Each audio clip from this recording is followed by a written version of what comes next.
On the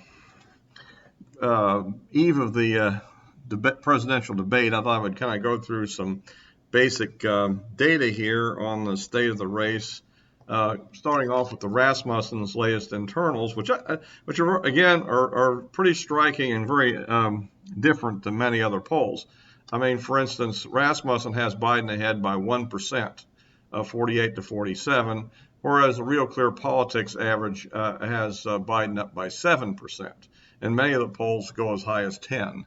So that's a stark difference. Now, when we look at the specifics here on this particular poll, some things to note, very interesting here, is that the male-female spread is, basically it's fairly tight. The males favor Trump by 2 points, and the females favor Biden by 2 points. It looks like, weirdly enough, the younger group, 18 to 39, is more favorable to Trump. The middle group is slightly in favor of Biden, and the elderly people of 65 are quite a bit more in favor of Biden, which is rather interesting. Perhaps it's because Biden is the older candidate. It's hard to know. Or maybe it has to do with the virus fear issue. What's really notable in this whole thing, though, is that the black support for Trump is at 32%, which is very high compared to historic norms. I think Trump got maybe 8% of the black vote in the 16 election, and other, which is basically largely Latino plus Asians and other groups, Pacific Islander, Native American, etc., is tied at 47%. So it looks like that within the partisan splits, Trump is back to 83%, so his support among Republicans is going up, and Biden's support among Democrats is going up, which I guess people are coming home there.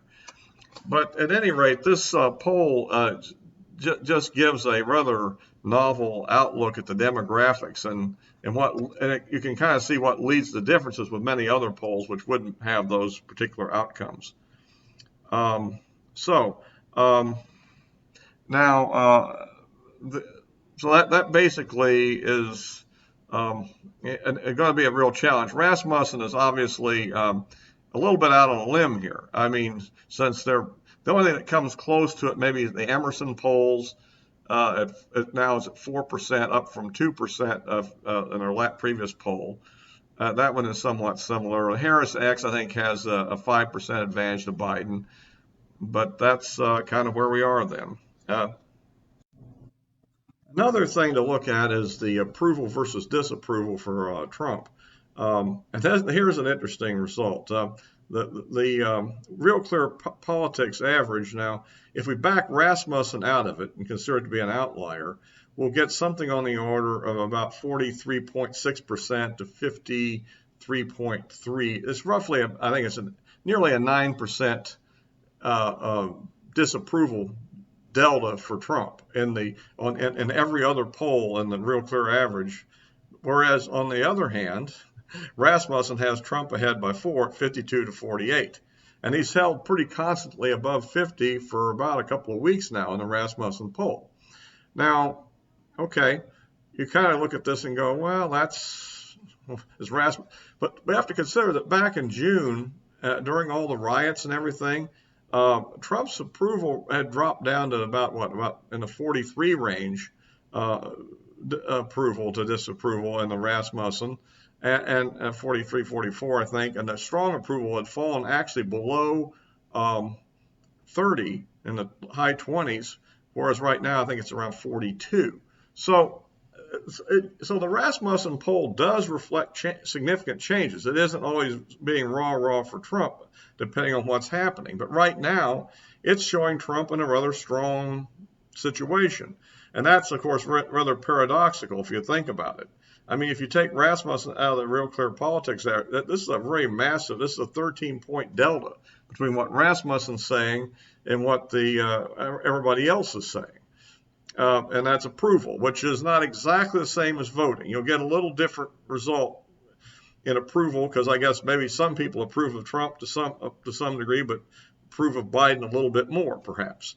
So that's where we are on the eve of the debate, and of course we'll have to see how the debate pans out.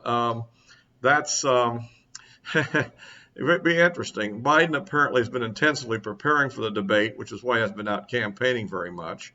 And on the other hand, Trump has been out campaigning a lot and talking to the press a lot.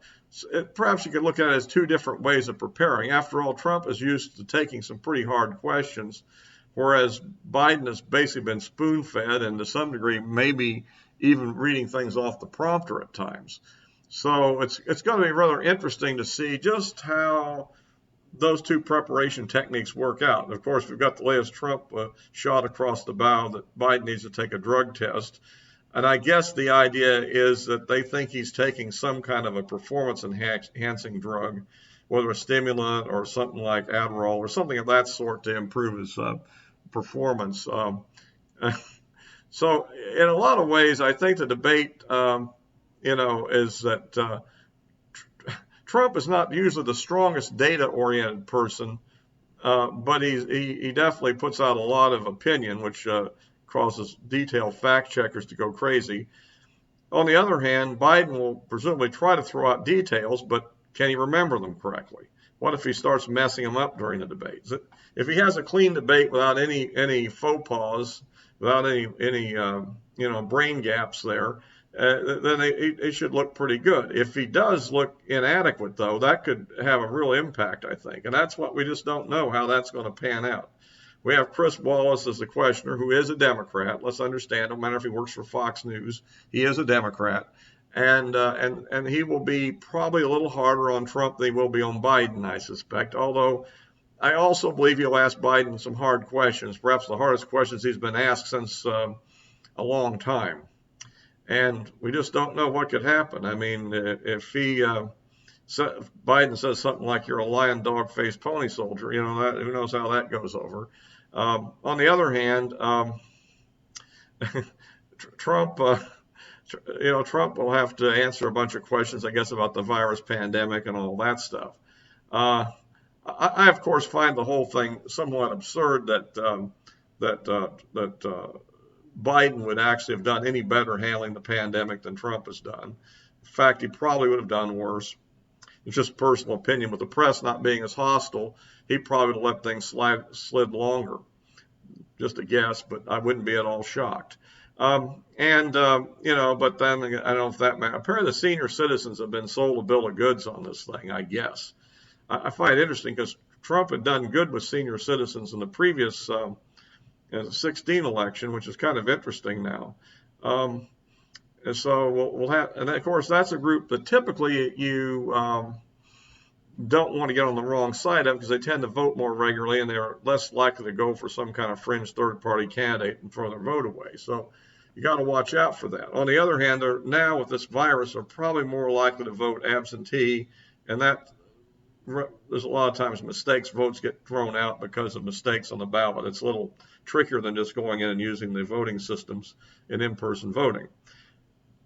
So we'll just have to see how that goes. Well, anyway, so that's where we kind of are on the edge of the debate. I guess the other big thing, which I can't resist commenting on, is this ongoing thing about will Trump accept the results of the election or what? I mean, how if there actually is a result, how can you not accept it? I mean, if the electoral vote comes out for 270 votes and it actually is cast, certified, and counted, there's that person on January the 20th will become president. I mean, and at that point, the government will report to that individual. There's no fuzz there. I mean, I guess, a candidate could stay in the White House until the last minute, but at that point, the Secret Service will report to the new president and escort the old one out if there's a change, or support the incumbent Trump if in fact he wins. So I mean, this is all just hot air. Do they mean if there's a close vote and there's voting irregularities, will they use every measure possible to challenge it of any kind of voter fraud or look for recounts when it's too close? Yeah, of course, both candidates will do that. So I just find the idea that somehow Trump lets himself have that onus be put on him when all he has to say is, I'll follow the constitutional process. And if there's any question of lack of peace, it's probably going to come from the Democrats. But that's just me. And Trump is Trump, and he does it his way. So anyway, that's kind of where it is. So we're looking forward to, let's see what happens on the debate on Tuesday night. That's all for now. If you like these videos, like and subscribe if you haven't already, or forward copies to any friends that might want to see them.